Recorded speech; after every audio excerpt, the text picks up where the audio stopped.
This might be the most original Souls-like I've seen in years. In StoneMachia, you play as a literal chess pawn fighting through a dark fantasy world destroyed by something called the Angel Plague. And somehow this game looks absolutely insane. I'm crit happens and I ruin my sleep schedule with RPGs so you don't have to.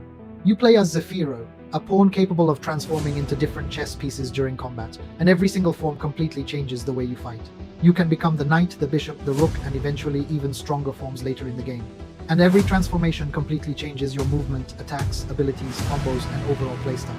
But the craziest part is that this Souls-like has no stamina bar. That means the combat is insanely fast, aggressive, violent, and non-stop. You're constantly transforming, parrying, attacking, dodging, chaining abilities together, and trying to survive enemies that hit like absolute trucks.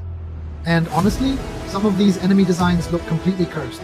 The game is heavily inspired by Italian folklore, architecture, religion, and medieval art.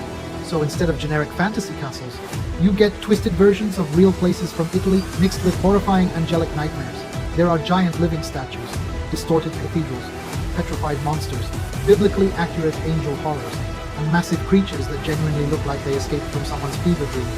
1 second the game feels beautiful, and the next second it feels deeply unsettling. And the atmosphere honestly looks incredible. It genuinely feels like Bloodborne had a nightmare somewhere in Italy during the apocalypse. And apparently the developers specifically wanted the combat to feel fast.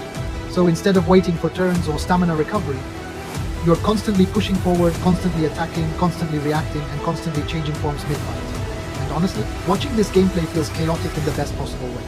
StoneMachia genuinely feels like one of those games people randomly discover at like 2 a.m. and then become completely obsessed with for the next 6 months.